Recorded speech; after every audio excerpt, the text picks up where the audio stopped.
It's a normal, beautiful day in Oregon, May 1983. After dinner, you decide to take your kids out to see a friend in the country. It's already almost 9 p.m. when you arrive. The kids play with her horse a bit, and then on your way back home, you decide to do a little sightseeing. You turn off the normal road and head towards the river, hoping the kids would love to see the moonlight on the water. But you quickly realize the kids are asleep. So you turn back around and head for home. In the middle of the secluded dark road stands a man, waving his hands frantically. You pull over and get out to help him. He clearly needs assistance of some kind. He demands your car, and you tell him no. So he reaches into the car, and in horror, you listen to the pop, pop, pop, the sound of him shooting your 3 children. When he demands your car again, you pretend to throw the keys in the brush. He shoots at you twice, hitting you once in the arm. You push him, get in the car, and drive away as fast as you can. You can hear the cries of your youngest 3-year-old in the back seat. One of your daughters isn't moving. The other, you can hear her choking on her own blood. You keep telling her to roll onto her stomach, but can't risk the time it would take to pull over. By the time you pass a bridge over the river on the way to the hospital, the choking noises have stopped. At some point, you realize you've been shot in the arm and wrap your arm in a beach towel that was left in the car the week before. You continue to drive the children to the hospital as fast as you can. How could an ordinary day end so horrifically? What kind of maniac would do such a thing? These are just a few of the many questions that would arise from the telling of this story. I'm your guest host, Lisa. With me, I have my sister, Marina, and this is a baby break episode of GRIMM.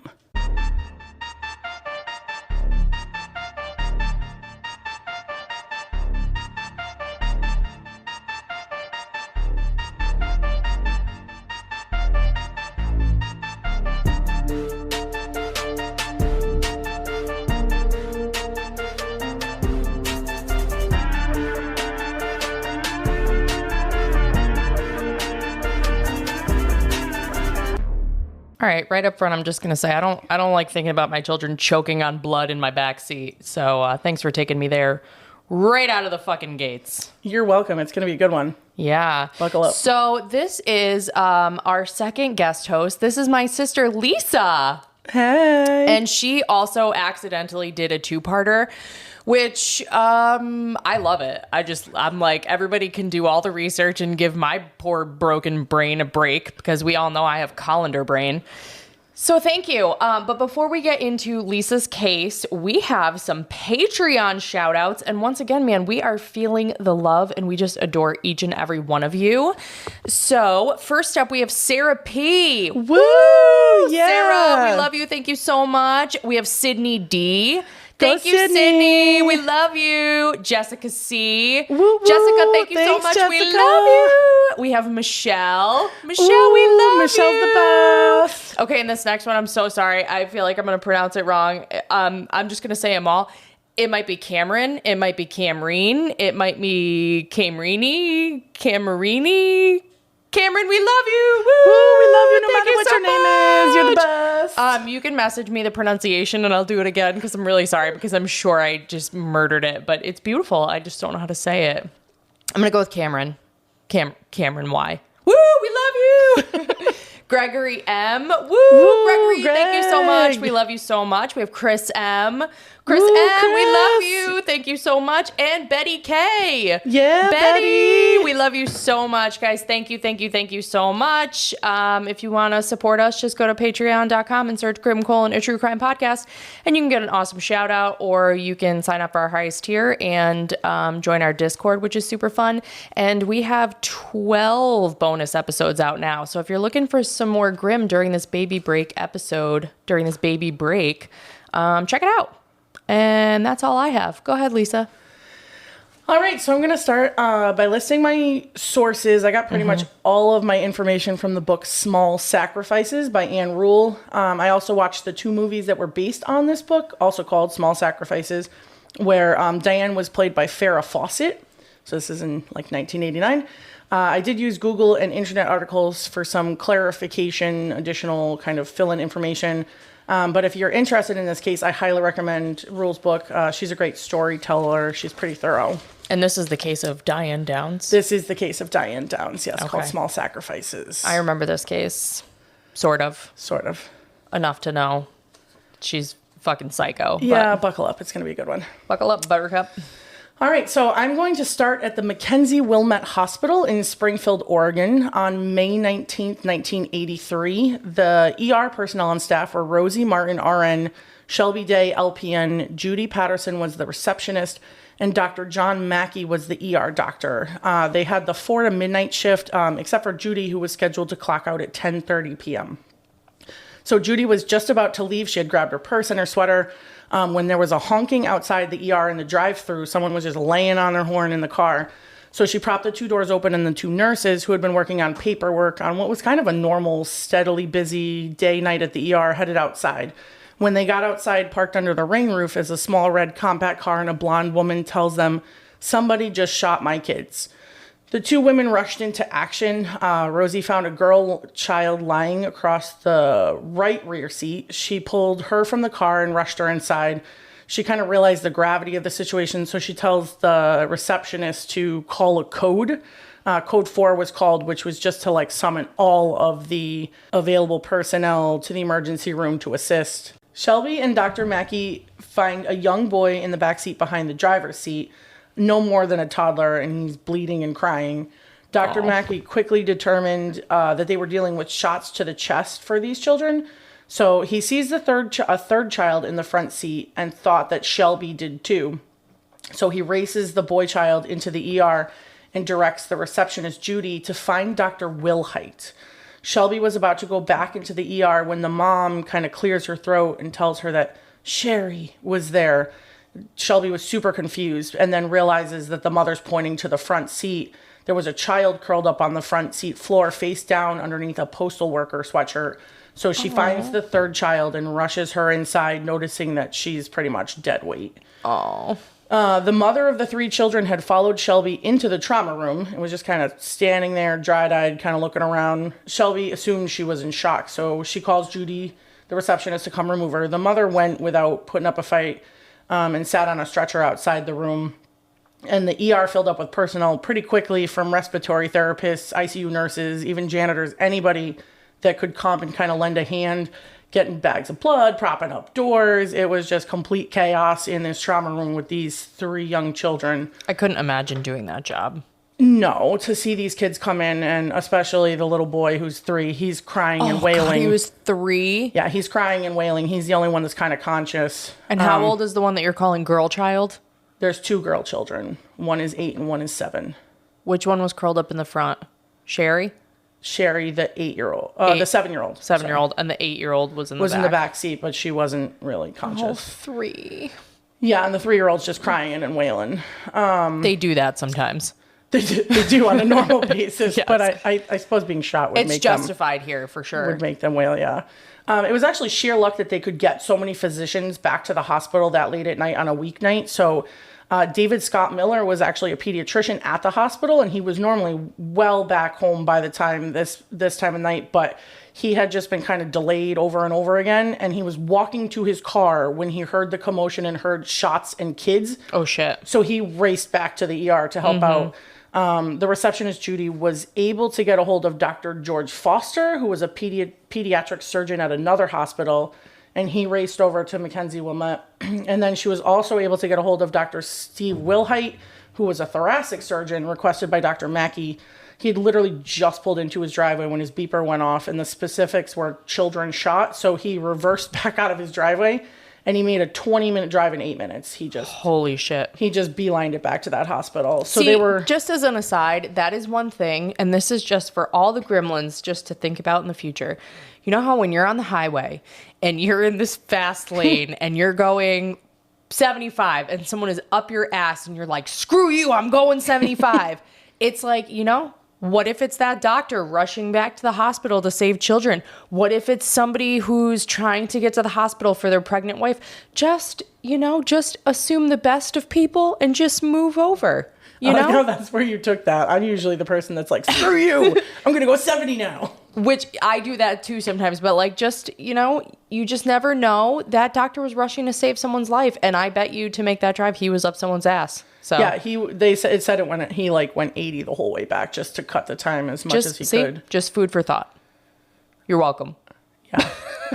All right.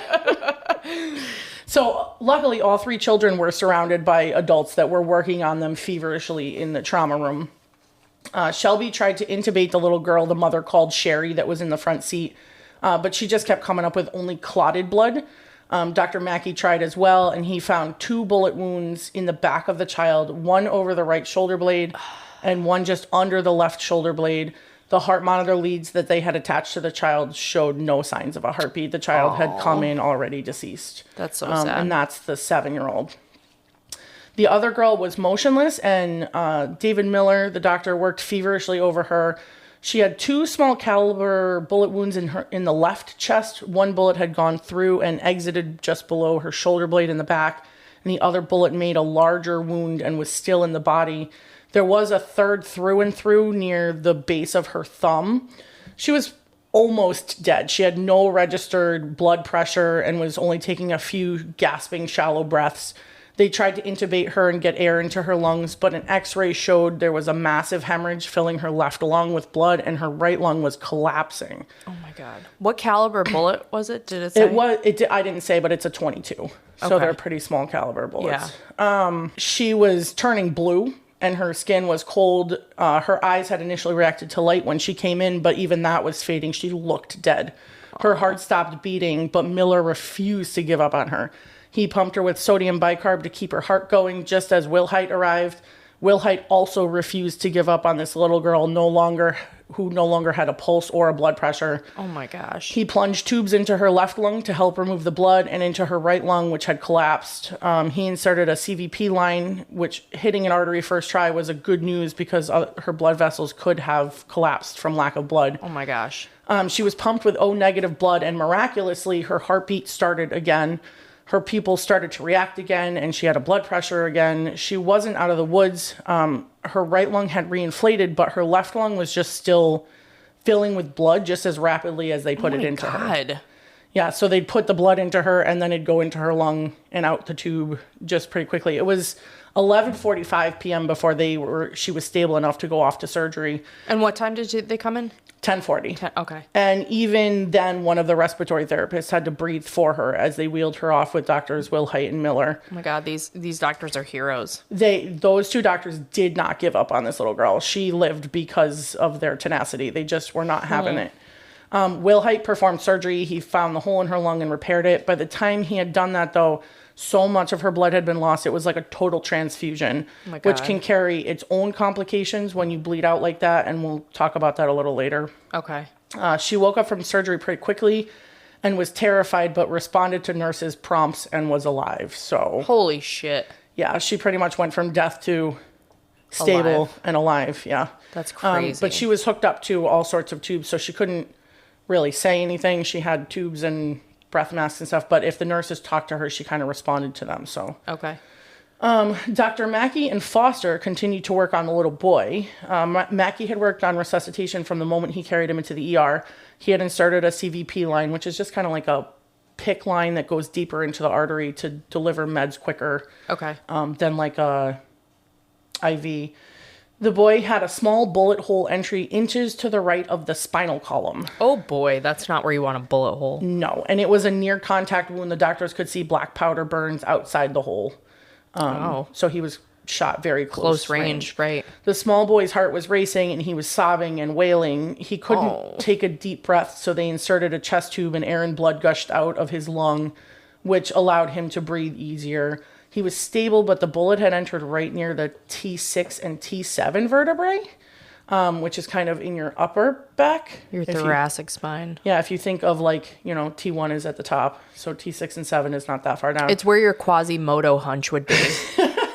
Maybe. Yeah, so your cervical spine is your neck, your L-spine is your lumbar, and your thoracic spine is right where your poor posture Quasimodo hunch is.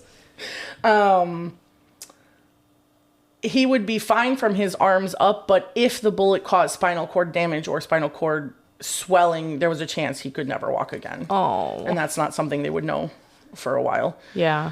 So Judy's job, the receptionist, was to interview and take care of the mother.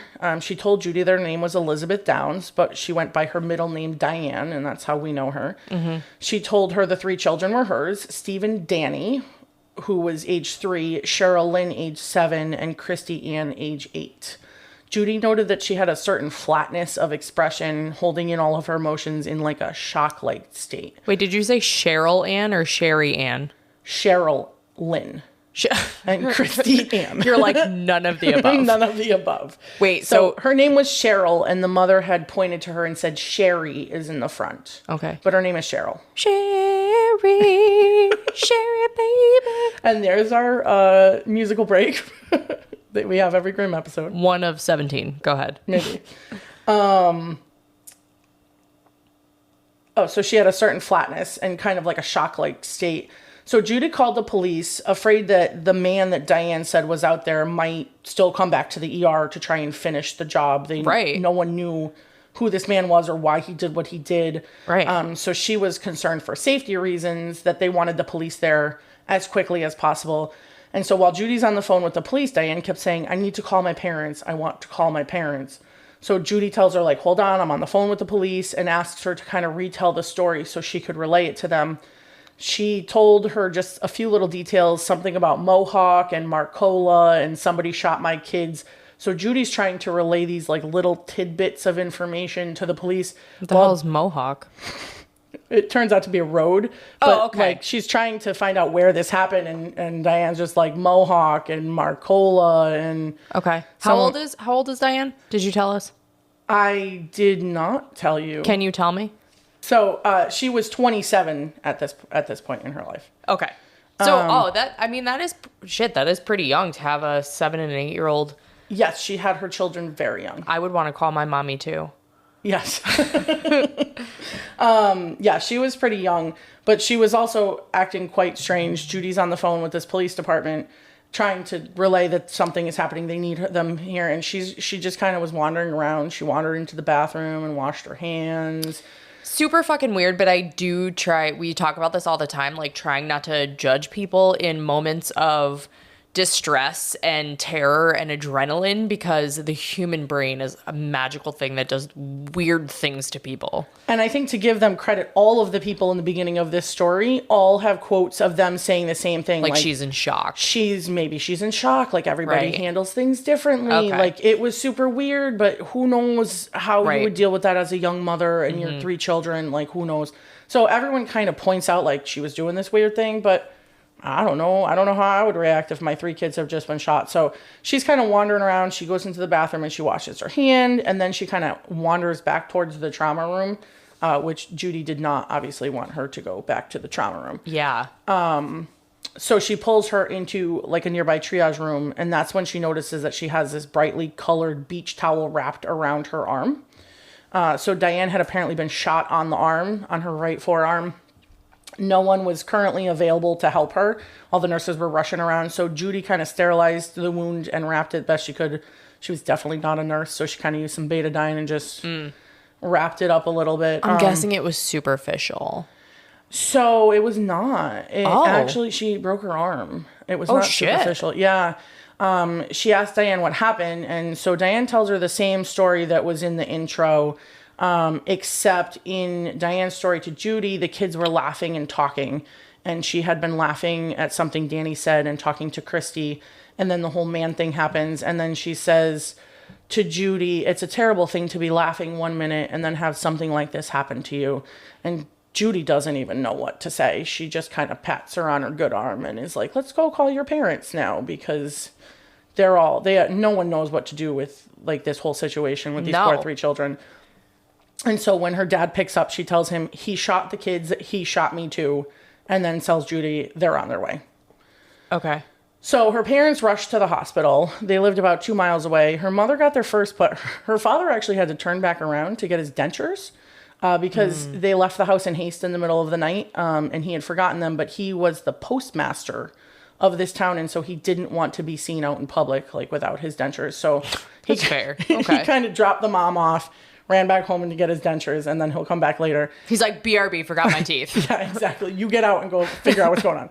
So her mother gets in and is super confused as to what has happened. She had watched Danny all day, like she usually does. So she watches Danny during the day. The girls go to school, and then Diane comes back after work, picks him up. Most of the time, they eat dinner right at the mom's house with the mom and dad. That night, the parents had somewhere to be that night. They had some sort of social engagement. So Diane picked the kids up after supper and took them home for supper. And so Diane explains that she went to Marcola to see a friend. And then her father arrives just as the police arrive. And so Diane sees the police officer, which was Rich Charbonneau, and says, "It's about time you got here. There's a maniac out there shooting people." And she's all real mad that it took them so long. In reality, it had been 8 minutes since the police had been called. Diane was freaking out, or the Yes, mom? Diane. Okay. Diane was freaking out, saying, like, there's a maniac out there shooting people. How did it take you this long to get here? The Springfield Police Department logged at 10:40 p.m. Employee of Mackenzie Wilmette Hospital advises of gunshot victims at that location. Officers dispatched arrived 10:48 p.m. Okay. So it's been eight minutes. Pretty good. Yeah, Diane was very upset when she saw the police, though.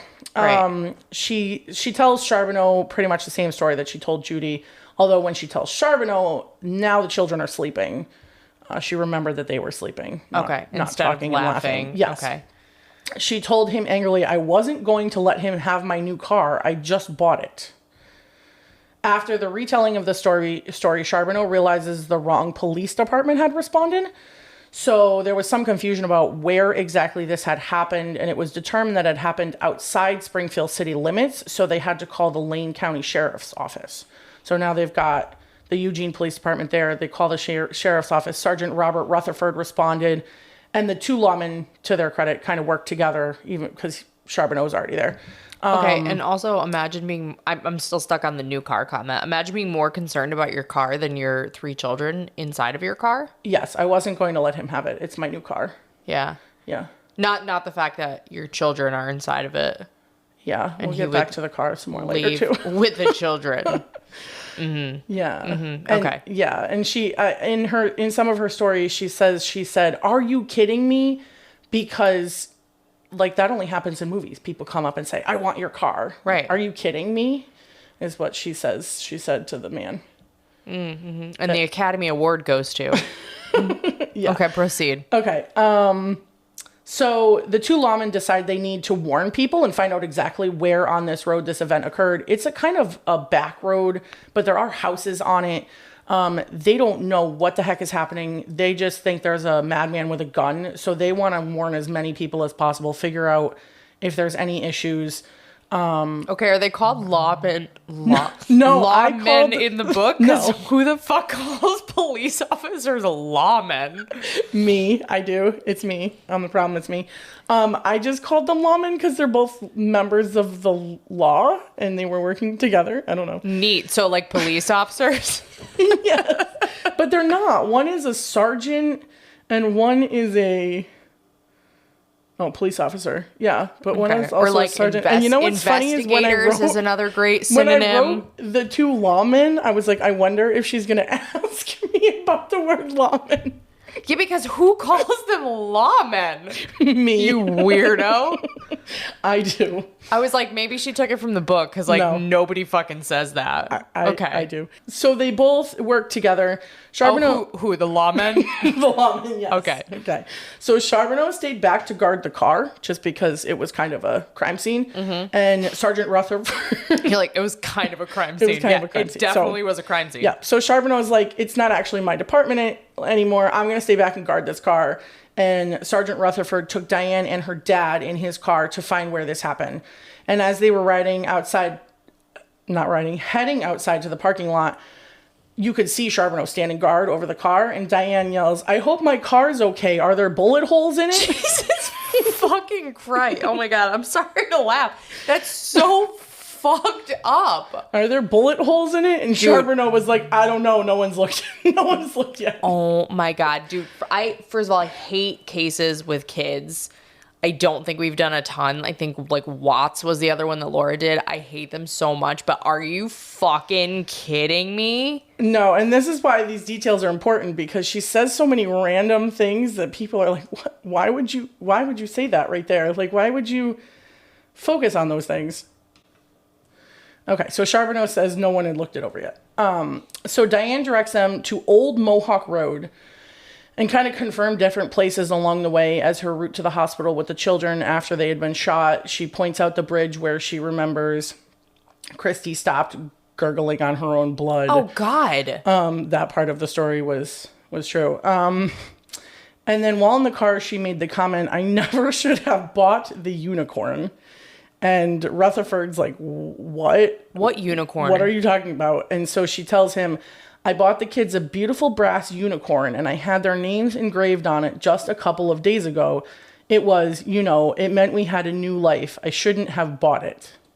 And I guess in the car, she mentions quite a few times, like, "I shouldn't have bought the unicorn." The cursed brass unicorn. Yeah, I guess. I shouldn't have bought the unicorn. This fucking bitch. The unicorn will come back up later.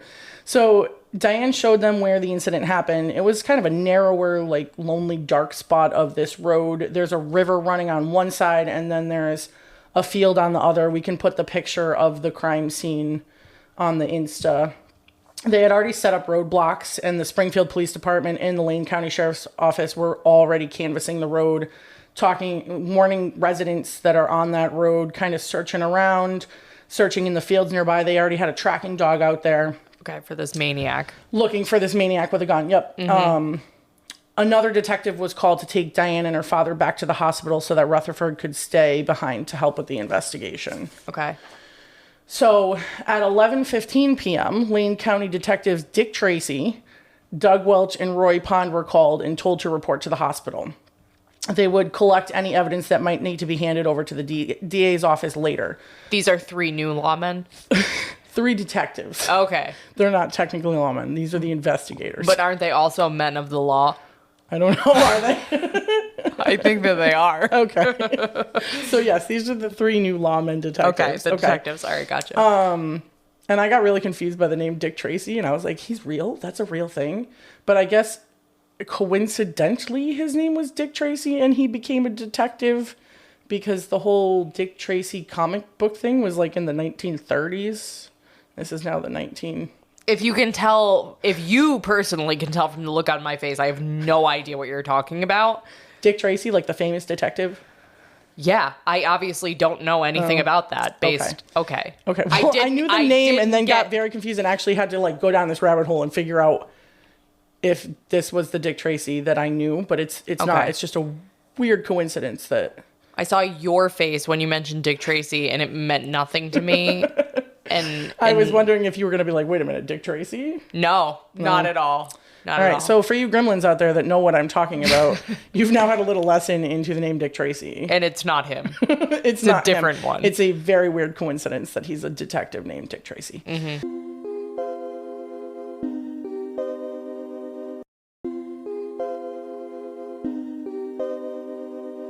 So Welch and Pond got there first and started bagging evidence and taking pictures. They bagged all the clothing and the towel that had been collected, including a bullet casing that fell out of one of the children's shirts. Oh. They kind of packed that up, and then they also took pictures of the deceased child's body. They kind of had to stay out of the way of the doctors who were still feverishly working on these children at this point, because it's only probably about 11:30, and Chrissy didn't go into surgery till 11:45. So okay. Tracy was directed to go collect Diane and her dad and then to assist Welch in questioning her. So when Diane arrived back at the hospital, Dr. Mackey finally told her that Cheryl Lynn had died, that Christy was in surgery, and that they were cautiously optimistic about Danny. When the doctor described the path the bullet took in Danny's body, Diane asked, "You mean it missed his heart?" And the doctor says yes. To the I like your face right now. What the fuck kind of question is that? You mean it missed his heart? And the doctor was like, yes. I feel like if it hit his heart, he would have very much succinctly stated that as well. Yeah. You mean it missed his heart? And so to the detectives, Diane's demeanor seemed flat and brittle and with very little emotion. She seemed kind of like dazed and confused. Right. Especially on which daughter had died. She kept getting confused. She kept being like, wait, no, Christy died? And they'd be like, no, Cheryl died. And she'd be like, not my Sherry, it was Christy, right? And they were like, no, it was Cheryl. So to the point where ultimately her father had to identify Cheryl's body for her. And say that, yes, this is Cheryl, not Christy. And when the detectives questioned her, Diane's responses were rapid in a breathy teenage-like voice, and her sentences were complete run-ons. The detectives were like scribbling frantically. It took them like 2 hours to interview her, and they called it verbal vomit. She just was spewing out words, and they were trying to like frantically record what she was saying. Okay, so she's like, the more bullshit I spew, the better it's gonna sound. Yeah, and I mean, some of them seem to think, they kind of feel more like maybe she's trying to protect herself. Like, if I keep speaking, nothing will really sink in. It won't really be real. You know, so to their credit, they are giving her The benefit of the doubt. and the benefit of the doubt. Yeah. They assume she's just in shock and trying to maintain herself because she's not really showing any very much emotion. So I would have been like, fuck you, bitch, after she asked about her car after her 3 children are in the hospital for gunshot wounds. I'd be like, ma'am, nobody cares about your Ford Focus, okay? We care about your children. So now the detectives ask her what happened. And so this is the story that she tells the detectives. And I am going to say it again because this has a lot more detail in it than the first little blurb. So she tells them that they had gone to see a friend of hers, Heather Plord, that evening, who lived northeast of Springfield. She told the detectives she knew Heather wanted a horse and that she had found an article about horses that could be adopted for free. Heather had no phone, so Diane had gone out to give her the article clipping. After visiting for about 15 to 20 minutes, they headed home. She said she had impulsively detoured to do a little sightseeing, but when she realized the children were asleep, she turned around and headed back towards Springfield. She had no specific plan and said she turned off Marcola Road to Old Mohawk Road and only gone a short distance when she saw a man standing in the middle of the road waving his hands. She feared an accident and pulled over to help. She described the man to the detectives as white, in his late 20s, about 5'9", 150 to 170. He had dark hair, a shaggy wavy cut, and a stubble of a beard, maybe 1 or 2 days growth. Levi's, a Levi jacket, a dirty, maybe off-color light t-shirt. She tells the detectives that I stopped my car and I got out and I said, "What's the problem?"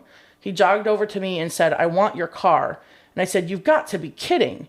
And then he shoved me to the back of the car. She then tells detectives that he reached into the car and starts firing a gun at her children. First Christy, then Danny, and finally Cheryl in the front seat. She told detectives, "I pretended to throw my car keys. That made him angry. I wanted him to think I'd thrown the keys into the brush. He was about 4 or 5 feet away from me.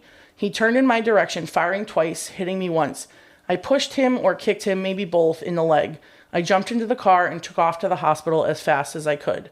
The detectives asked her if she had seen the gun or if she owned any guns.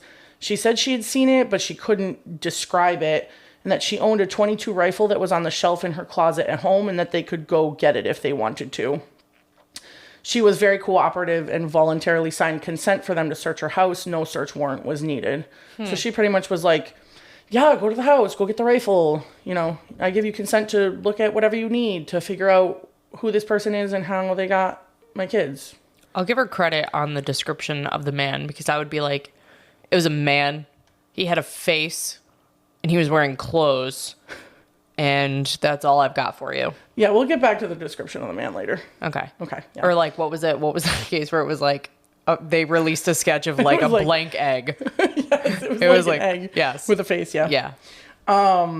So they didn't have to worry about a search warrant. She signed over that they could go, you know, take whatever they needed from. But the story of a lone random stranger in the middle of the road who shoots children didn't make sense to the detectives. Nope. They started to wonder if she knew the shooter and was being coerced and threatened. Maybe the shooter had told her, "You can take the kids to the hospital, but if you say anything to the cops, I'll get you." Or so they were concerned that this gunman she might know him and he might be waiting for her at the condo, or maybe he's back at Heather's house. They thought that maybe there was something more to this because the story itself didn't really make a whole lot of sense. Right. So they wanted to get police out to this condo and to Heather's house to make sure that there were like no hostages or anything. So Tracy asked Diane's father if she owned any guns, and he told him that she had a rifle and a small revolver, and that she owned those because her husband used to beat on her. So when Tracy asked Diane if she owned any other guns, she remembered that she owned an old .38 pistol, a Saturday Night Special, but it was cheap and unreliable, and she kept it locked in the trunk of the car away from the children. So she miraculously remembered that second gun after being asked a second time. Did you say Tracy? Yeah, the Dick Tracy, the investigator. Okay, so Diane remembered the second gun. So Tracy asks her father, does she own any guns? And the father's like, yeah, she owns 2. Okay. So then he turns back to Diane and is like, hey, do you own any other guns? Because she only said she owned 1. Okay. My brain just broke. I was like, Tracy had another gun? Who's Tracy? Oh, thought we were talking about Diane. No. So Diane has another gun that she keeps in her trunk away from the children. And it was a 38 Saturday night special? It was a 38 Saturday night special. But they were shot with a 22. They were shot with a 22, yes. Okay. Did they happen to find the 22 rifle in her house? We're going to get to that. Okay. Okay, we haven't gotten to the house yet. Give me the toxicology reports. we haven't gotten to the house yet. Her toxicology reports were clean, by the way. They did check to make sure she wasn't under the influence and hadn't been drinking, and she hadn't. Okay. So boring. Yeah, totally boring. So after talking to Diane for about 2 hours, the detectives finally went to help search the townhouse. It's like now 3 a.m. Okay. So Diane finally gets looked at by the orthopedic surgeon, Dr. Terrence Carter, and he treated Diane's wounds. Her left arm was broken, but there was no nerve or tendon damage. So pretty much the bullet went in, kind of shattered, and came out in 2 different spots. So she had these 3 like wounds, 1 bigger, 2 little smaller ones. But her arm was broken. So she would need surgery in a week or so to strengthen the arm. Diane wanted to go home, but Carter wouldn't let her and told her she had to stay in the hospital for at least a couple days. So this is definitely 1980 something and not 2000, when they would have been like, yeah, no, you can't stay here. No. That's not life-threatening. They're like, ma'am, your arm is missing, but it's fine. We put a Band-Aid on it. The insurance won't cover it. Yeah, walk it off. The insurance won't cover it. But they wouldn't let her go home with a broken arm. Yeah, that's not a thing in 2023. Part of it might have been the trauma of the whole event and the fact that her kids were there, and I don't know, but she didn't go home for days, so... Yeah, no, they don't do that for a broken arm. Now it's like you pop out a baby and they're like, the tox clicking. The clock is ticking. Yeah, get out. Yeah, pretty much. They're like, oh, you're dying of cancer. You're fine. Go home. Yeah, walk it off. Yeah. So she was there for at least a couple days. Crazy. She made him promise not to tell her father about the tattoo on her back, though. She had priorities. She had a huge rose etched in scarlet on her left shoulder, and underneath the rose was the name Lou. Okay. But she didn't want her father to know about that, so she made the doctor promise not to tell him. Ooh, spicy Lou. We'll get back to Lou later. I can't wait. I'm waiting with bated breath to hear about Lou. So 2 detectives go out to Heather's trailer and question the young couple, who were just so confused. It's the middle of the night. And they asked, did Diane come here? So she confirms Diane showed up maybe 8:30 or 9 to give her the article. But they had already just bought a horse. And she did give her the horse clipping. I thought they'd be like, the fuck? No. No, she did bring her the horse clipping. And Heather was like, we just bought a horse, though, so we can't really have 2 horses. So they're like, here's your horse coupon. We're going to leave now. So they let the kids play with the new horse for a couple minutes while the adults talked. And then Diane left. She told the detective she was surprised because Diane had only been there once before, about like 3 weeks before. So she was surprised she even knew how to get back there. And she said that they left not really in a hurry, but she had a feeling that like Diane had somewhere else to be when they left. So the detectives confirmed that the Plords had no firearms and that their 2 young children were safely asleep in their beds. Didn't tell them really anything that had happened, but they were like, can we see your children? And the Plords were like, I guess, sure. So they checked the sleeping children just to make sure there's no like gunmen holding people hostage. They checked the sleeping children. They said, thanks so much. And they left. They realized whatever had happened to the Downses had happened after they had left the Plords. There was nothing to do with the Plords. So they kind of ruled them out, and then they all went to Diane's condo. So now they're all at Diane's condo, like in the middle of the night, about 3 a.m. So Diane had actually only come to the Eugene, Springfield area about 8 weeks prior. So about 2 months. She had lived all her life in Arizona, but had moved to Oregon for a fresh start and to be closer to her parents. So she had worked a couple of years in Arizona as a letter carrier and then had taken a job in Oregon as a letter carrier as well. Remember, her father is the postmaster in Eugene, so that was a pretty easy gig to get. Okay, so when you say letter carrier, she's a male woman person. Mm-hmm. Yeah, they call them letter carriers. I don't know if it's the Do time. they or do you? They do. No, they do. They do call them letter carriers. I don't know. Yes, I'm not sure how much I rely on your verbiage. Verbiage. Words. Words. Your words. The words, yeah. So the detectives found the condo a little odd. There were unpacked boxes everywhere and like very little furniture. It looked almost like, someone had just moved in 2 days before but hadn't unpacked the boxes. They were resting up, getting ready to kind of unpack. Right. Not like 8 weeks before. There were no couches. There was no dinette set. There was just a TV and a stand and like a wooden chair in the downstairs. Dinette set? Yes. Are you 80? Listen, this You're happened- worse than Laura. Laura's like, let me give you the history of electricity. You're like, there was no dinette set?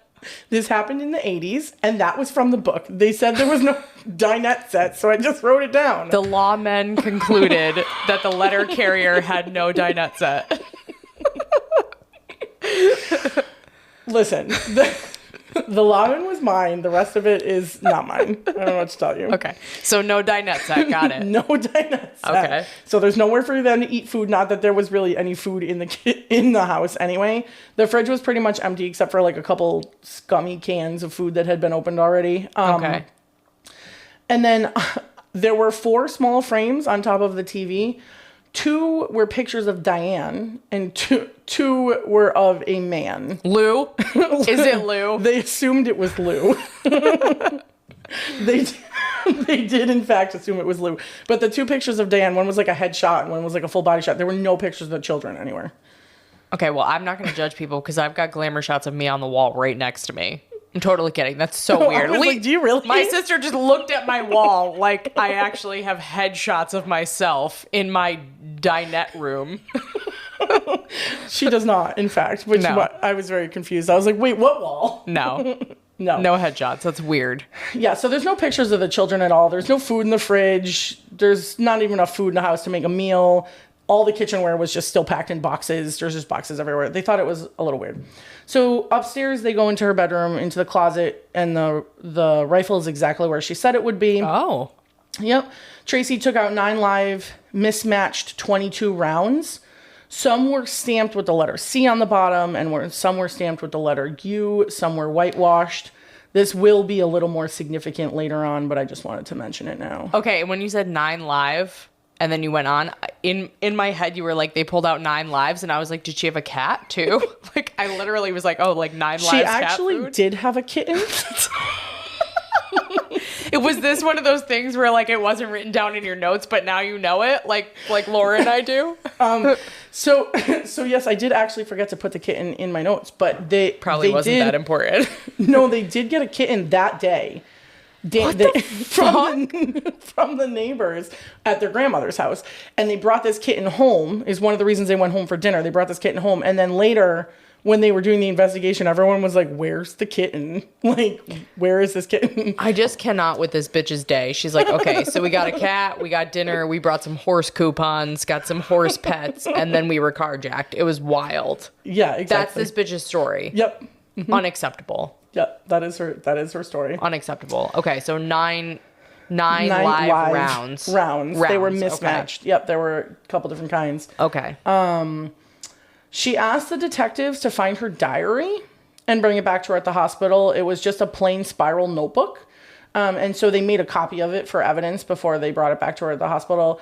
It was written in the form of letters that were never sent. And all of them, except for one, were addressed to Lou. Yeah. Makes sense for a letter carrier. Yeah, they were all addressed to Lou, but that was her diary. Lou. Yeah. Do we meet Lou? Eventually. Okay. Yeah. So the next morning, Diane waited until 7 a.m. her time, which is 8 a.m. Arizona time, to call the Chandler post office. And she talked to Karen Batten, who she had been friends with when she lived in Chandler because she worked at that post office. Diane had been calling right about 8 a.m. every day for weeks, but Lou refused all her calls. He had told everyone at the post office he did not want to speak to her. And he had sent all her letters and packages back with return to sender notices on them as well, yeah. Karen insisted he needed to talk to Diane this morning, though, after Diane told her what had happened. So Karen starts crying. She tells Lou, you need to talk to her. So Lou gets on the phone, and Diane starts asking him how he was, and if he was happy, and how his life was going. And Lou is like, what the hell is going on? Mm-hmm. And she's like, nothing. And he's like, why is Karen crying? And so then she tells him that she and the kids had been shot. She's like, what had happened was. And he's like, I don't even know what to say right now. Like, I just don't. So he's trying not to talk to her, but at the same time, he's like, I don't even know what to say about the fact but what's the deal with Diane and Lou? Are you going to tell us about that? Yeah. Okay, you're going to get into okay. Oh, that's actually going to be in part 2. There's too much stuff to go on before that. Yeah. But, all right. Lou's a big part of this whole thing. Okay. Yeah. So she tells him they've been shot, and he took down her room number and phone number, and then told her not to visit him if she comes to Chandler, and hung up. Oh, okay. He's like, miss me. Bye. Yeah, pretty much. So before we go any further, I do want to introduce a man key to this whole case, the assistant district attorney that would be the prosecutor, Fred Hughey. Okay. So he was born in the Bronx as a third-generation American of Swiss meat cutters. Okay. He earned his first degree from Rutgers University in forestry. His what degree? First degree. You were like, first to the degree. His first degree. Okay. From Rutgers University in forestry. And then on June 1st, 1966, he enlisted in the military. He married his wife, Joanne, on June 4th, and then he went off to basic training. Okay. He left for Vietnam in May 1967 for a year. So he's a Vietnam vet. Upon his return, he qualified for his private pilot license, and he worked for a timber company in Washington State. Using that forestry degree. Yep. He loved being outdoors and with the trees, but he kind of saw the job as a dead end. There was no really way to move up in that one. And he realized that the financiers, not the timber companies, made all the decisions. So he went back to school at the University of Oregon on the GI Bill, eventually earning his master's in business and a law degree. Okay. Yeah. So his interest in law revolved around defending the innocent, and he worked for years in private practice as a defense attorney. He would often eat lunch with the assistant DAs from the courthouse, and he later said that once I realized how the system worked, I saw that the glamorous law school notion of defending the innocent could best be accomplished from the state's side of the case. Defendants were not wrongfully accused.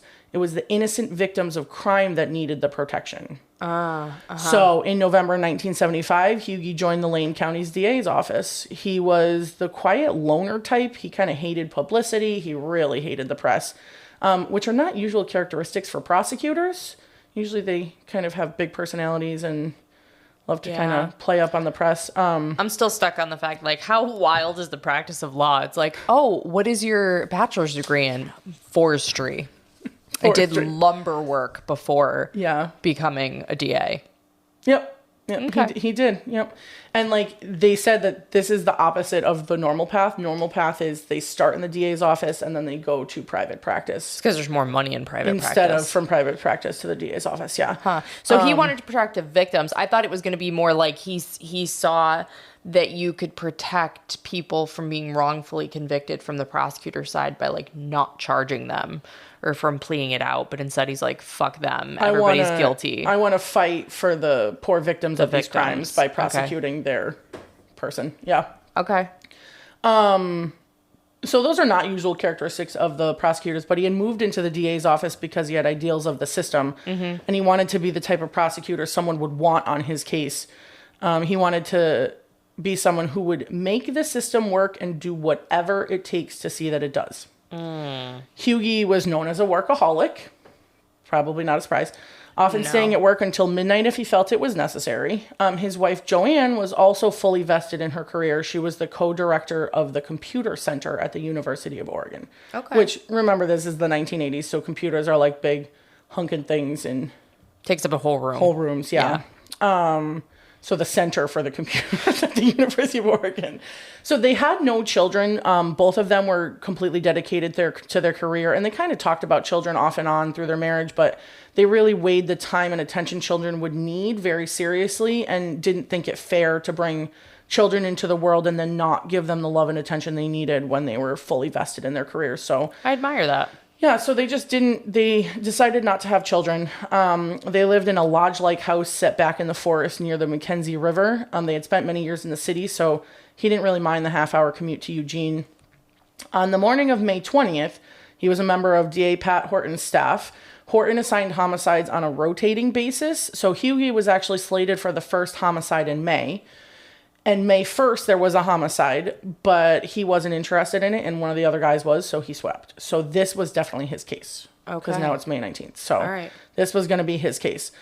So after being assigned the case, Hughie and one of the DA investigators, Paul Alton, arrived at the hospital around 10 a.m. So this is the next morning. Okay. They found Christy and Danny in the ICU. Both children were hooked up to many monitoring devices. Christy was awake and watching them over her tubes and oxygen mask. She locked eyes with Hughie, and the normally very level-headed, unemotional man had tears sliding down his face. Oh, God.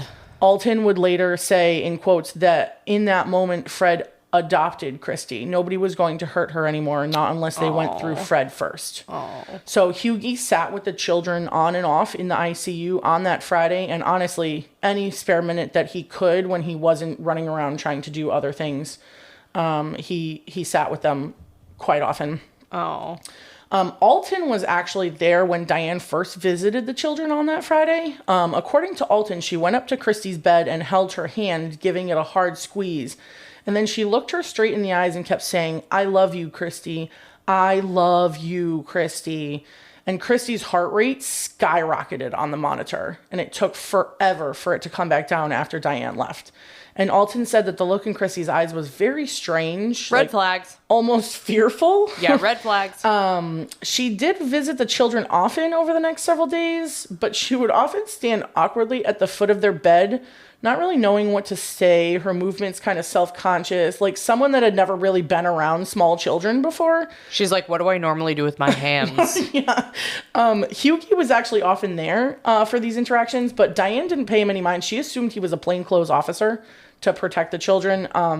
There was a plainclothes officer there that was not allowed to leave Christy alone. No one was allowed to be alone with her except for medical staff. So, oh, that's good. And that was from Hughie and the sheriff counties, deemed necessary. Super smart. Super smart. So no one was allowed to be alone with her. But she would just kind of stand at the bottom of their bed and like shuffle foot to foot for a couple minutes and then walk out. And a lot of times she wouldn't even say anything to them. I'm like, I didn't have a comment initially because I'm just like, I can feel how awkward that is. Yeah, super to just awkward. do like a little jazz dance and then be I'm like, supposed to be here, but I don't really know what I'm going to do. Okay, bye. Yeah. Yep. So their father, Stephen Downs, arrived the Friday afternoon from Arizona. So he still lived in Arizona. He was questioned by detectives about when he had spoken to Diane last, what they had talked about, how the relationship was after the divorce, like normal questions you would ask if you're trying to kind of piece things together. Right. So during these questions, they asked Steve if Diane owns any guns. And he says, yes, she owns 3 guns.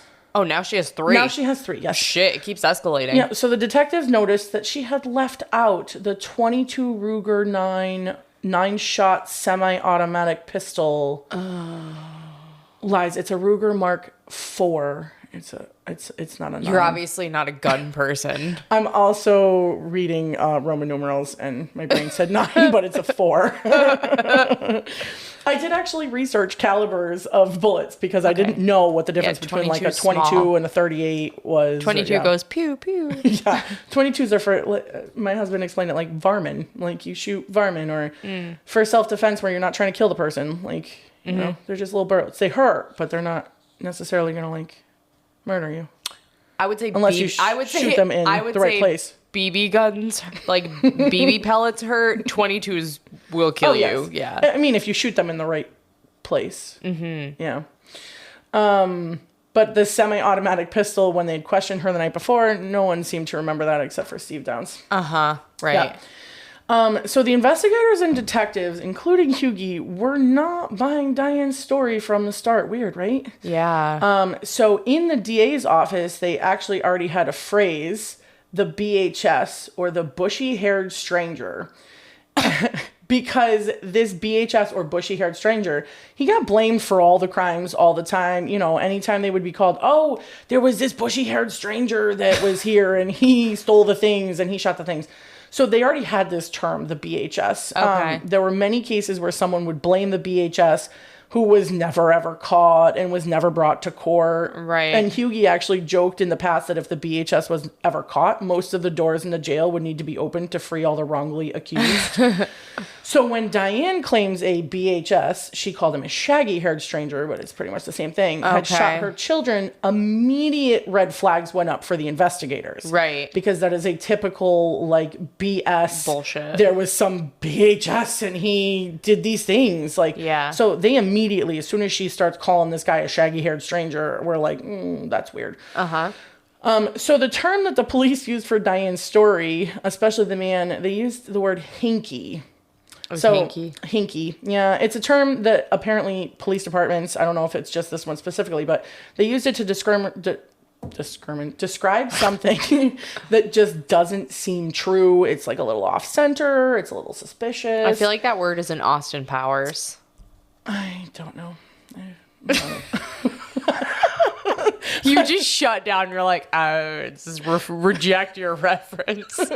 I'm not that person.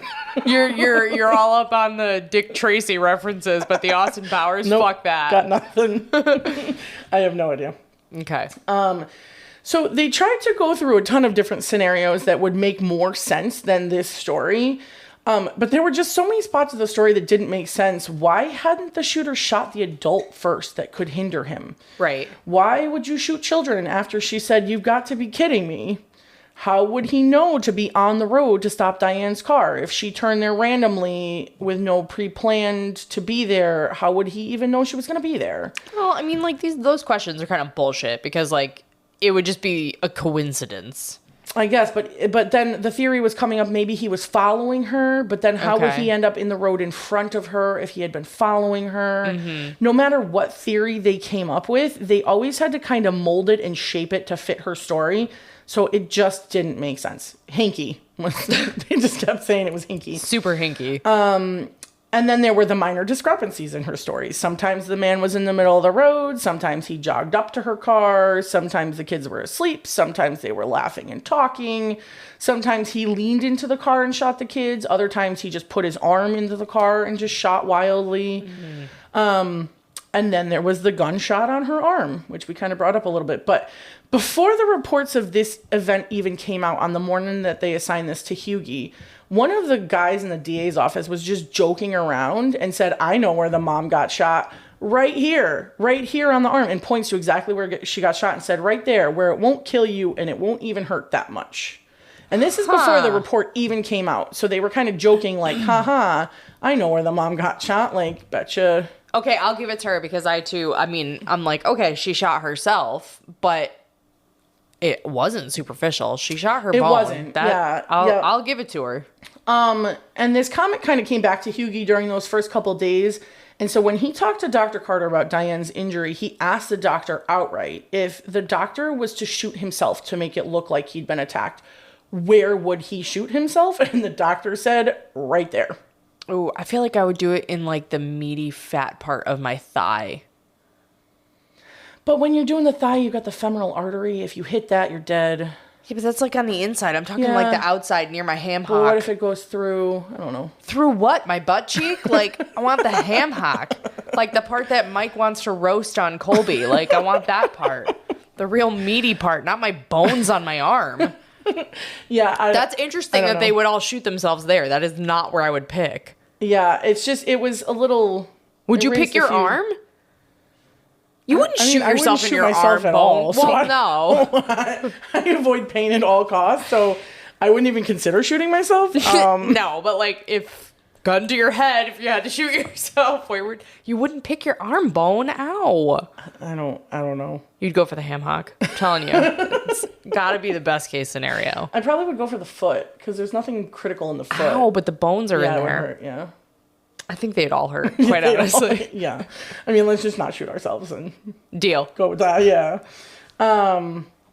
So Hughie and Welsh, one of the other detectives, very quickly thought it could be Diane. The problem they couldn't figure out would be motive. Like, why? Right. Why would a mother shoot her own children? Yeah. There was no life insurance. Look at that. There's no monetary gain. It's kind of hard to shoot. It's kind of hard to picture a mother shooting her own children. Well, that's why the case isn't solved yet. There's no insurance.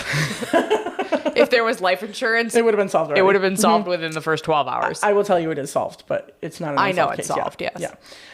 So no matter what they thought of Diane and how she acted, though, they could only build a case in their heads because there was no gun. So there's really no case without a gun. Okay. So both departments searched, and Alton and Hughie personally searched every mile of that road. They walked up and down that road together. They searched the road, the fields, the river.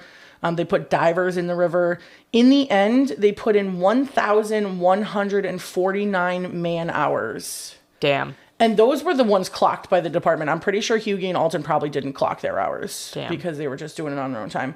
But they never found a gun. Wow. And they went over the river and through the woods? They did. Yep. And they didn't find it. And nope, the fields. Damn. And yeah. Without the gun, they had two witnesses. One being Diane and the other Christy, who could no longer talk. So she had suffered a major stroke in her brain the day after surgery. Most likely a complication from bleeding out and having her blood transfused. Okay.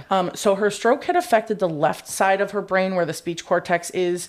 In adults, this is permanent. But in children under 10, there is a chance they can actually, with lots of therapy, reprogram their brains to have the speech center be on the right side. Dude, brains are wild. Right. But it's a very long process, obviously, and there's still no guarantee that it will work. Okay. So her right hand was also paralyzed from the stroke. She was left-handed, but she couldn't write because she had a bulky bandage from the bullet hole near her thumb. And we'll get to the theory about that hole later. Okay. So if she could or would communicate anything about what had happened, it was going to be a very long time. So they really were like, we don't really have witnesses. We don't have a gun.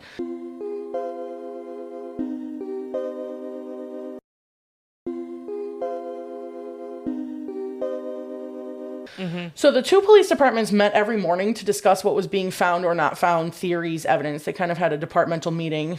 There was super pressure to make an arrest early. Right. They had a blackboard with headings, reasons Diane did it and reasons Diane didn't do it. Okay, I love that journey for them, though. They're like, all right, let's go back to the board here. Why is she a fucking psychopath? So under the didn't do it column were always present these two main reasons that they had to overcome. Mothers don't hurt their children, and if she had anything to do with it, why would she drive them to the hospital? So those were the two really big things that they were like, I don't know, did she not do it? So the idea that Diane was a suspect was kept close to the vest inside the department. As far as the media knew, she was a grieving mother, victim of an unimaginable crime. Right. Hughie knew that if they arrested Diane without any real evidence, she would walk. So in Oregon, they had a 60-day maximum between arrest and trial with a chance of 90 days on a murder trial. So once she was arrested, they had a clock that they had to get to. Good Lord. That's quite the timeline. Yep. So Hughie didn't want to act too quickly. Right. Despite the pressure from the departments and his colleagues, they were all getting real pissed because he just kept going, nope, we're not there yet. Nope, we're not there yet. Yeah, well, that's crazy. So Diane was released from the hospital on Monday, May 23rd. So she went in Thursday night and was released on Monday. Danny had already been transported to the other local hospital, Sacred Heart, to await further surgery. He was now paralyzed from the chest down. Oh. And they hoped that they could, through surgery, alleviate some of the pressure on his spinal cord so that it wouldn't be permanent. Right.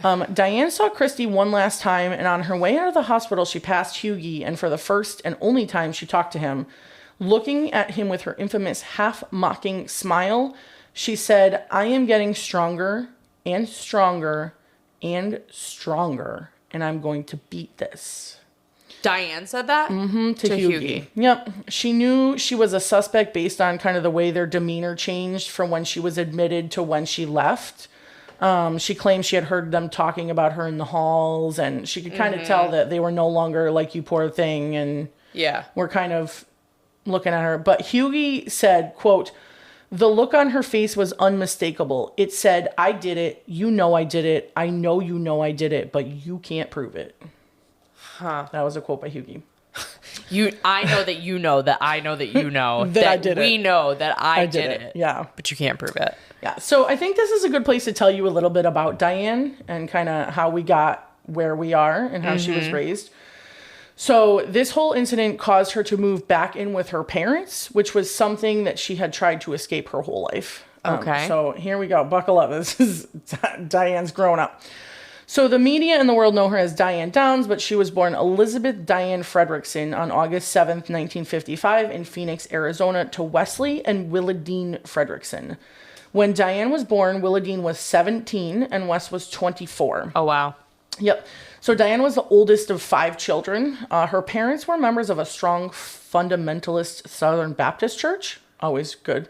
Okay. Where a wife meekly follows behind her husband. And as a bride, Willadine believed she should defer to her husband and always would. Okay. Sex was something you did with the lights out and never talked about.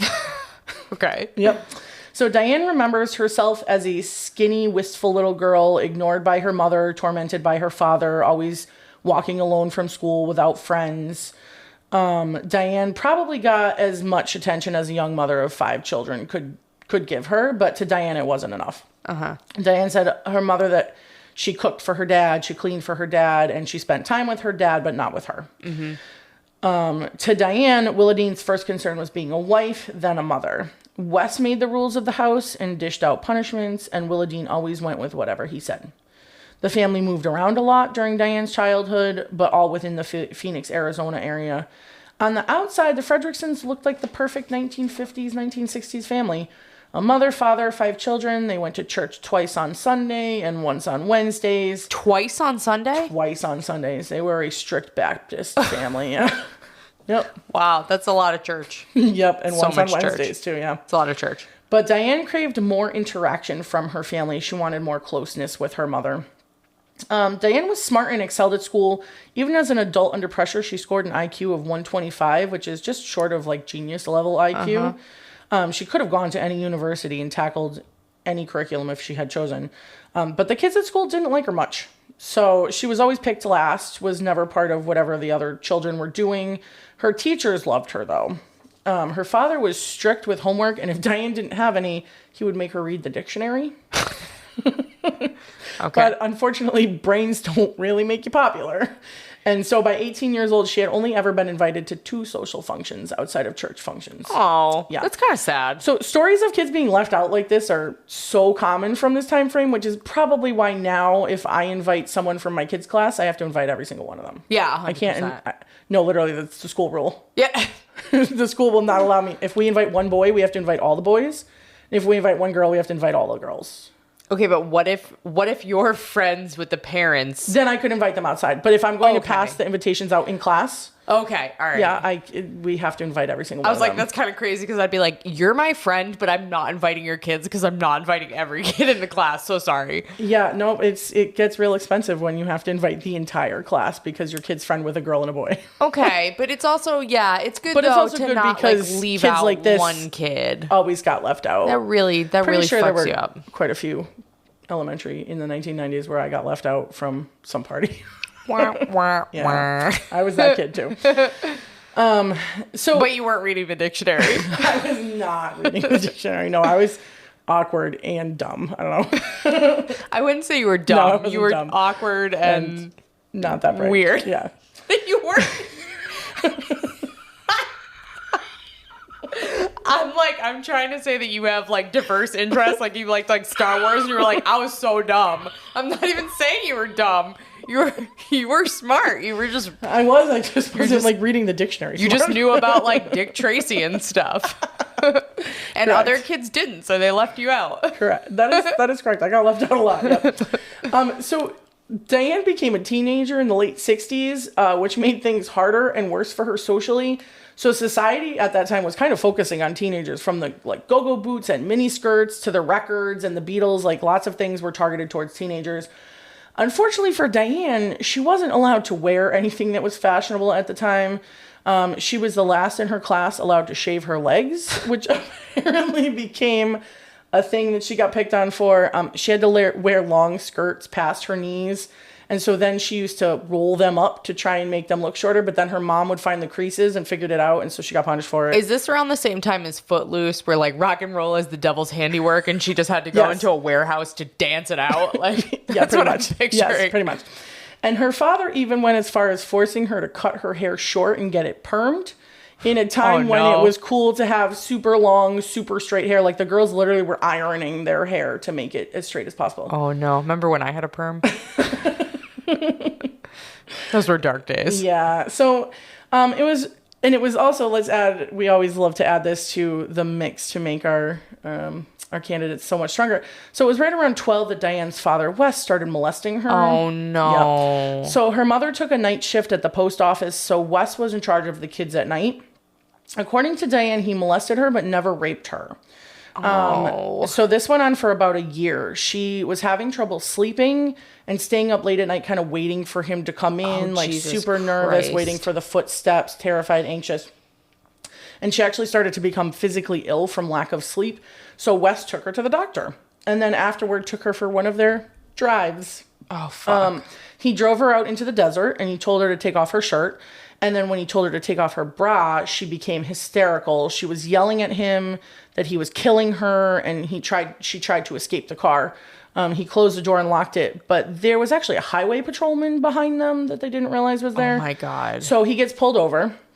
But Diane didn't want her father to go to jail since they wouldn't have food or enough money for their home if he did. So she lied and said she had been crying from the shots at the doctor's office and that they had company at home where she shouldn't be crying. So they were driving to calm down. Oh. And the officer just kept being like, are you sure you're okay? Or like, if you're in trouble, I can help you. And she was like, no, I'm fine. Like, it's Oh, fine. my God. So the officer talked to Wes outside the car, and then they drove home silently. No reports were ever filed, and Wes never molested her again. So she has I'm no glad idea. she never got. She has no idea what the officer said to him, but whatever was said, it never happened again. It happened for like a year, and then it stopped just as quickly as it started. Wow. So at this point in her life, teenage Diane has two main goals: to run away from home to a safe, free haven where someone would love her more than anything else in the world, and to become a doctor and have a big house. Okay. Yeah, Those are lofty goals. like a normal teenage dream, and then the whole, crappy childhood teenage dream. Yeah. And at 14, her parents, to their credit, paid for a charm school course for her where she learned to pluck her eyebrows and wear makeup and look prettier. And it gave her a little more confidence. Some of the boys started to kind of take notice of her, especially at church, but she still didn't trust them and kind of shot them down.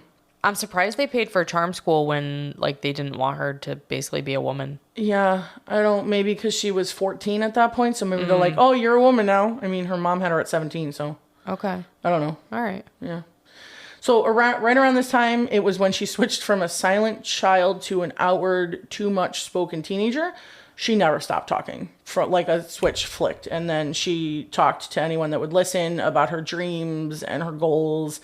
And this is where her verbal vomit characteristic came out and carried into adulthood. And from that moment on, she just would talk and talk and talk. Okay, so my toddler has that now at 3. So when they Maybe hit there's the teenage years, switch that will flip. Can it flip in the other direction? Maybe. But then she'll just be moody and hate me. So Yeah, that's I real guess fun. Yeah.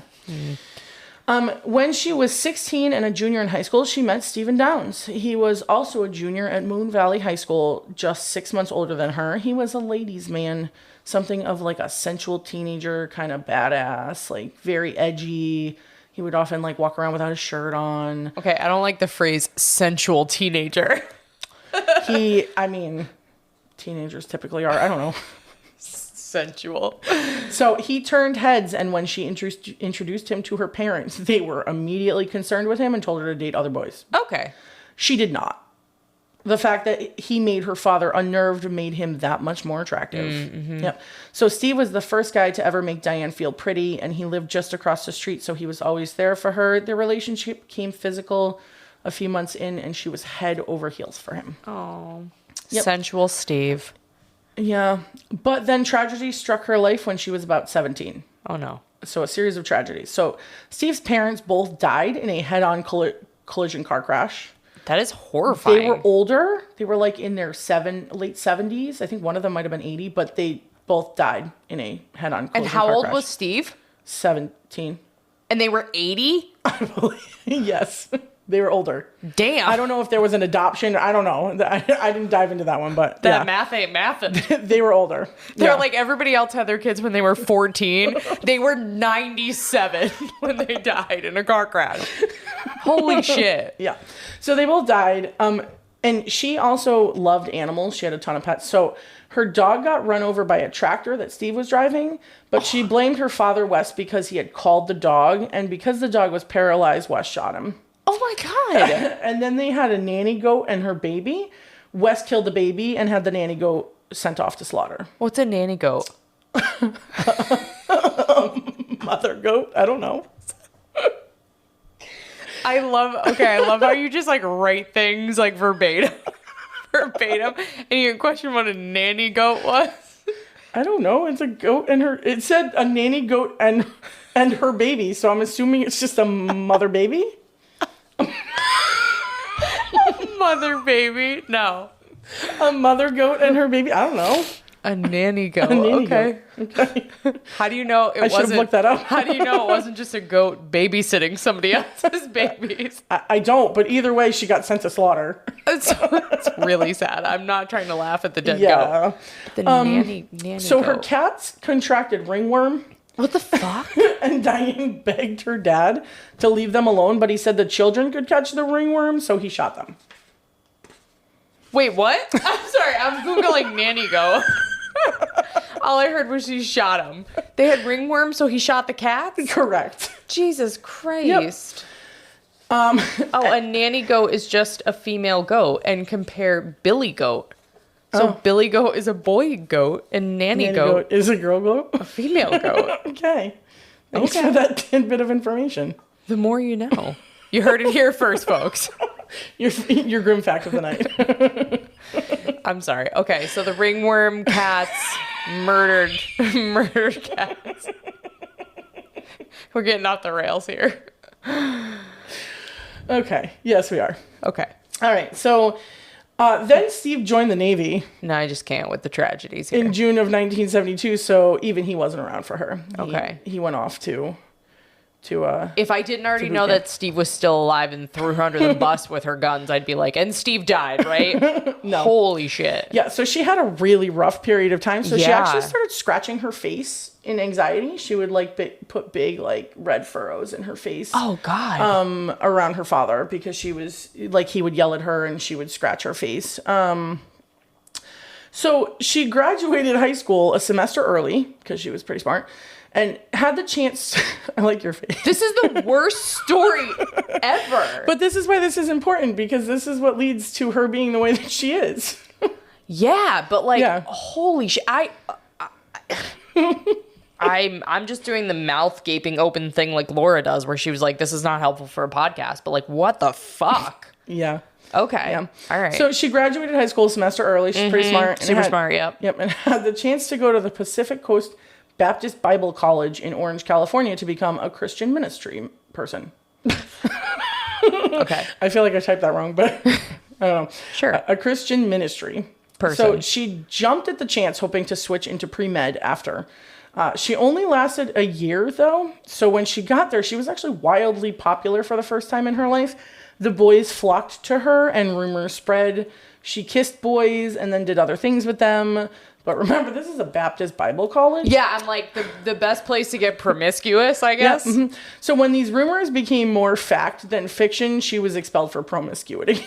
Yeah. And so she returned to her parents' home in Arizona. She got a job as a waitress and then a receptionist. She was just biding her time until Steve got home from the Navy. She was promiscuous girl. And when he did get home, he got a job at the Chandler Post Office about 45 minutes from Phoenix.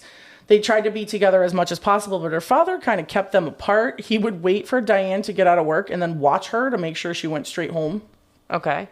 So a few months after her 18th birthday, she didn't come home from a date one night. She decided she was going to live with Steve. Okay. Her father was furious and showed up with a shotgun to Steve's house and told him he would either marry Diane or bring her home.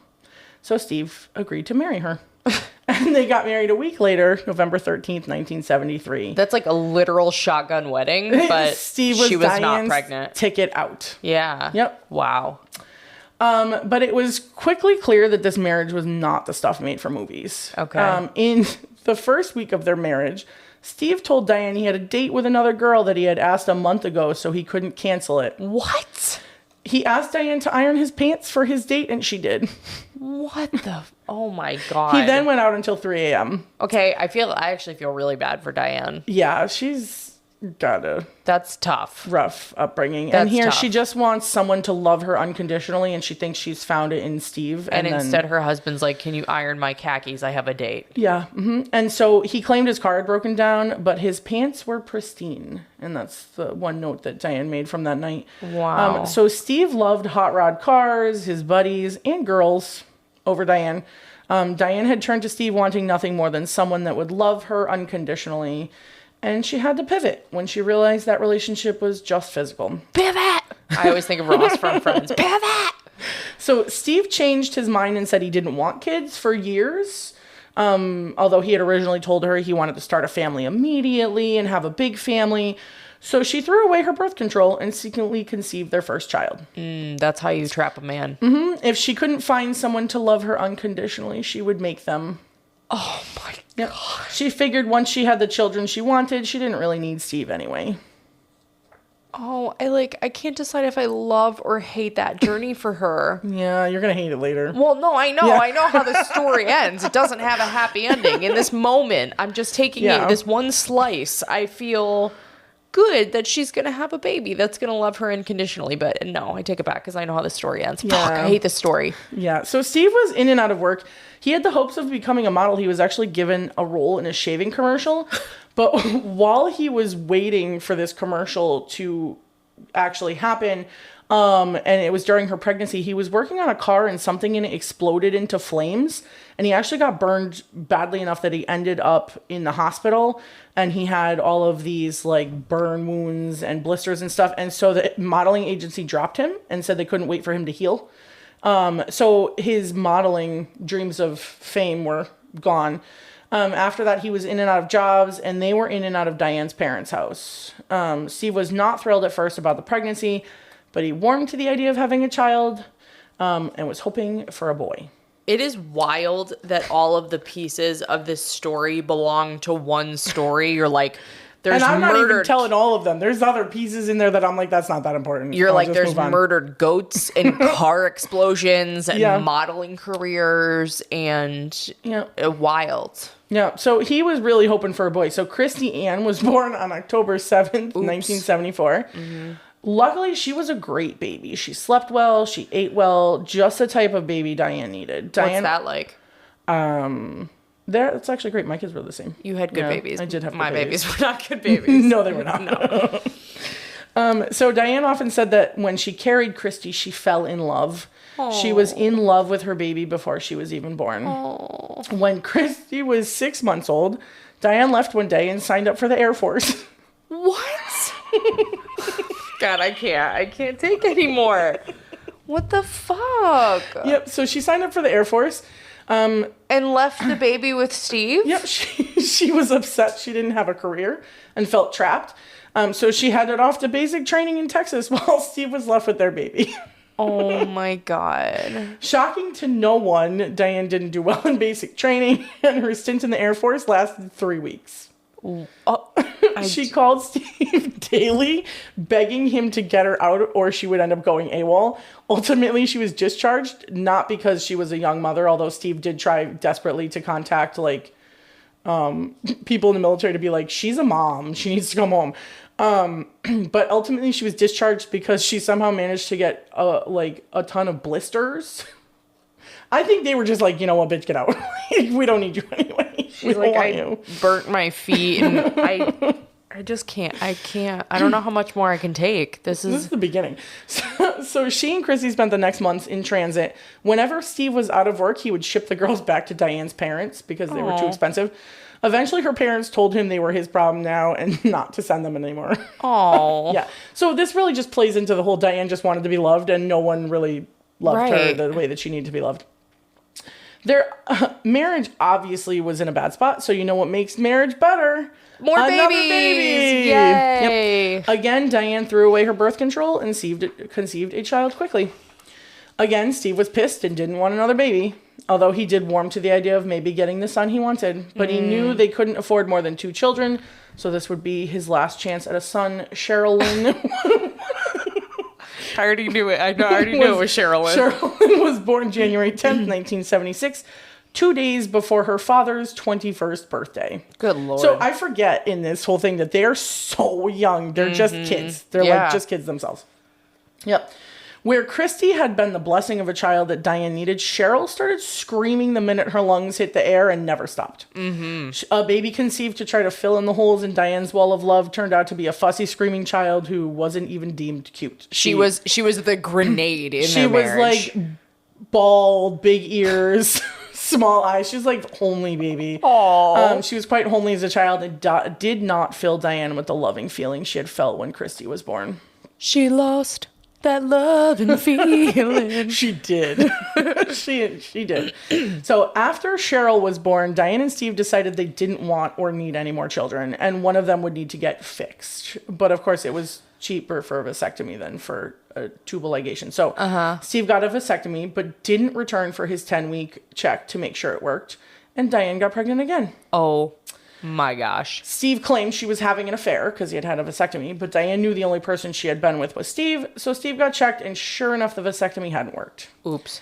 Diane decided to get an abortion. Okay. She knew that they couldn't handle another child, especially if it came out like Cheryl and wasn't loved. Oh. Because Cheryl was a handful. Oh my She was God. colicky and just not No, I get it. what these two young people in their volatile marriage could handle. I get it. So Steve actually would have accepted the third pregnancy, but decided it was her body, her choice. He went and got the vasectomy again, and this time it was guaranteed that it had worked. So for the next 2 years, Diane was at a loss of what to do with her life. They were still on a farm, so she convinced Steve to let her get horses. She loved and cared for them, but when they had to move to Flagstaff, not even 6 months later, she was devastated that she had to sell them. Did she use a coupon to get her horses? I do not know. They moved on Christy's second birthday, October 7th, when Cheryl was 9 months old and just growing out of her colic. On Halloween, so that's October 7th, on Halloween, Diane packed up both kids and left Steve. I was like, Halloween is not October 7th. No. So that was October 7th they moved. On Halloween, Diane packed up both kids and left Steve for the first time. Okay. Number one, yeah. Steve came home from work from his second job and found them gone. And he was like, what the hell? He was like, hallelujah, it's No, he quiet, was get like- me a beer. He was like, we weren't even having problems. I don't understand what just happened. She had moved to Texas to live with her father's brother. Steve figured it out by looking at the phone records. He found calls to Texas for about a month. So he called her there and told her that she had left of her own and she could come back on her own. The job her cousin had promised her in Texas didn't work out after about a week. Really long time frames in Yeah, this she's woman's really, life, yeah. she's committed to her Yeah, lifestyle. So she returned home with both kids 3 weeks later. Wow. 3 weeks is like her maximum for anything. She's like, join the Air Force, 3 weeks. Moved to Texas, 3 weeks. Yeah. So you'd think she's like 30 at this part, but she's literally only 21 years old. Checks out. All of this happened, between... It checks yeah. out. Well, yeah, everything's like 3 weeks, so. So their marriage really fit into the school of like, can't live with him, her, can't live without him, her. Right. It was full of passion and jealousy and estrangements and reconciliation. She took off again at 22, working as a concrete truck driver. For 3 weeks? No, a month. Okay. She made it that extra week. And having sitters watch the kids all day. She was actually really good at it, but it only lasted a month when her boss raped her. Oh, Jesus Christ. Yeah. Yep, so she ran back to Steve. Oh, Diane poor Diane. Then Diane took the kids to California, where her parents were living. They gave her 6 weeks to settle herself in, and when she didn't find a suitable job in that timeline, she went back home. Steve took her back every time. Okay. Yep. So 2 years after her abortion, she went to a county fair where there was a right to life booth. It showed a 6-week fetus, and Diane was appalled, realizing that at 6 weeks, the fetus had arms and legs, and she thought it was just a ball of goo when she had had her abortion. And she was suddenly struck with immense regret and shame. She became obsessed with this baby that she had aborted that she named Carrie. She just knew it was a girl and named it Carrie and thought that Carrie was living in limbo somewhere. She knew she had to conceive again so she could give Carrie a soul. I wish everyone could see Marina's face right now. Oh my God. This, like, I can't. This is like, I just It's can't. absolutely bananas. Yep. So, she knew she had to conceive again. She became obsessed with it. Steve refused to get his vasectomy reversed. He's like, snip, snap, snip, snap. He was Oh like, my no. God. So Diane decided to find a donor. And for the first time in her marriage, she had an affair. 3, actually. She was trying to find just the perfect man to be the father for her child. And she found him. He was a 19-year-old that they worked with, Russ Phillips. She had sex with him when she was most fertile and got instantly pregnant. Why are these people so fertile? I don't know. Like, just the craziest people are so fertile. She knew exactly when she was fertile and would, like, just have sex right then and there and get pregnant. But so Steve found out about the affair and confronted her at Russ's house. She would leave at like 5 a.m. when she didn't have to be at work till like 8 a.m. I mean, it's kind of obvious you're having an affair when your So husband's he followed her sterile. one day to Russ's home. Oh, well, he didn't know she was pregnant yet, but a big scuffle ensued and the roommates pulled a gun and he was like, never mind, I'm out. And so he left. And when Diane got home, she told him she was pregnant. Steve had a vasectomy, so he knew it wasn't his baby. So both Russ and Steve tried to convince her to get an abortion, but she would hear none of it. Then Russ tried to convince her to leave Steve and come marry him before the baby was born, but she would hear none of that as well. So I'm sorry to laugh. So the boy that Steve wanted the whole time wasn't even his. Correct.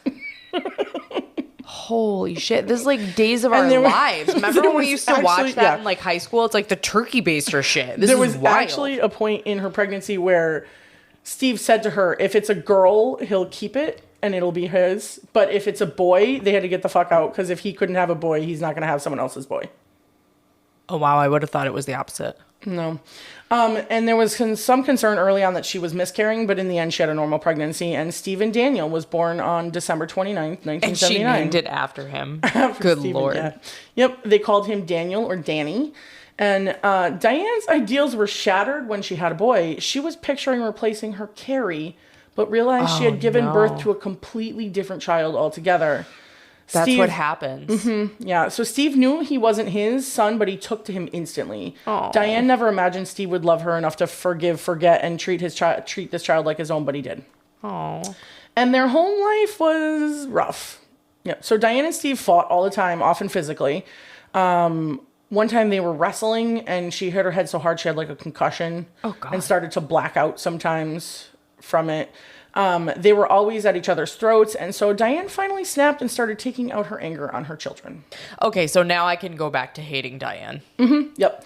So she would take her anger out on her children. She was hitting them, shaking them, spanking them. She would leave marks and bruises from her fingernails. Oh my God. Cheryl always got the worst of it. She always blamed Cheryl for breaking things. If somebody she was broke the something, oldest? The middle. If somebody broke something, it was Cheryl.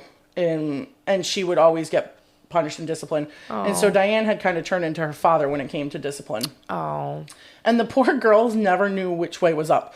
Sometimes Diane would dote on them, buying them presents and dresses and bringing home pets. And then the next thing they knew, they were being beaten in anger and frustration. Was Diane diagnosed as bipolar at any point? No. Okay. Doesn't mean she's not. No. Just means she wasn't diagnosed. Correct, yeah. Okay. So this story takes an even wilder turn. I can't now. No, I reject it. I wish I was making this up. I feel like it's a weird, like, spin the wheel. What comes next? You have to not laugh when you give, like, the most depressing details. I know. So, in April 1980, she was watching Donahue show where they were talking about surrogate mothers. A young couple with a barren wife wanted a surrogate to bear their child for them. Diane immediately wrote the company volunteering to be a surrogate. Why are you saying surrogate? It's surrogate. It's surrogate? Surrogate. No, a surrogate. No, it is very much surrogate. Okay, well, that's not how I pronounce it. Okay, well, you're wrong. You're wrong. Okay, so apparently it is surrogate. I told you. Yeah, and I was wrong. You were wrong, and you're welcome. So she wrote to the company volunteering to be a surrogate. Mm-hmm. She made up a few lies and twisted a few facts, and on paper, she seemed like the perfect candidate. I'm sure she did. Danny's father had been begging her to leave Steve and marry him since before the baby was even born. And Diane did leave Steve and moved in with Russ in September 1980, and it lasted 1 week. Oh, that's... Yeah, because Diane realized her marriage status might be a key factor in becoming a surrogate, so she went back to Steve. Okay. And honestly, this poor guy, Russ, really got the short end of the stick. He thought he would get to marry Diane. He was kind of head over heels for her and their son. But she played him along and would only let him see Danny when she needed him to babysit. Oh. And she would often string him along and say, like, if he continued to help out one day, maybe she would marry him. Yeah, poor guy. So Diane had realized she could get paid $10,000 to be a surrogate mother. Yeah. And so she signed the contract. And the first step was to see a psychiatrist. Yep. Mm-hmm. So the first psychiatrist had doubts about Diane, claiming that there is a considerable neurotic interplay both in this marriage and this woman's total adjustment to life. You don't say. Yep. So more testing was done, and although she had a high IQ, small red flags showed up in other parts of the test, such as social cause and effect reasoning, things like that. Yeah. So these findings were consistent with, but not absolutely diagnostic, of a major psychopathology. So she failed her first psych test. Okay. The first psychologist thought she wouldn't give the baby up when she had it. That was their concern. Ooh, okay. Which I could see why they would be concerned about that. Because if it was a girl, it'd be Carrie, and she would be like, this baby mine now. Yeah. But the agency didn't tell her that. They thought that the first psychiatrist might be, like, biased against surrogacy to begin with, and they delayed the proceedings trying to find a psychologist that would pass her. Okay. And so they thought maybe the first one was biased, and they set up a second one, and she passed barely. Oh. Even that psychiatrist found that she had a histrionic personality disorder, which histrionic means, like, acting. But she was accepted as a surrogate. And right about now, her marriage finally collapsed. And after finding a note in the laundry with another woman's phone number and address on it, she asked Steve for a divorce. Wow. Now that she got approved for now surrogacy. That she got approved to be a surrogate. Yep. And she was just waiting for them to call her to go down and get inseminated. And this is where we're going to stop, because after this comes all the lovers and the Lou. Lou, I forgot about Lou. Wow. And the investigation and the trial and all of that. So, so this is definitely a two-parter. That was just her life, but you need all of these details to really understand the mentalness of this woman. I need a shot of vodka and a shower is what I need now. Like this. That was a roller coaster, and it ends in blood and feathers. We already know that. It does. Yes, it does. Jesus Christ. Well, if you're enjoying listening to Grimm, which I'm currently not, but please rate and follow us wherever you listen to podcasts to make sure you don't miss any episodes. If you listen to us on Apple Podcasts, make our day by leaving us a written review. You can find our page on Facebook by searching Grimm: a true crime podcast. If you want to subscribe to our Patreon, you can go to Patreon and search Grimm: a true crime podcast. Follow us on Instagram at Grimm Crime Podcast for information on future episodes and case photos. If you want to send us a case suggestion or just say hi, you can email us at grimmcrimepodcast@gmail.com. Listen, learn, and stay alive until next time, because the future is grim.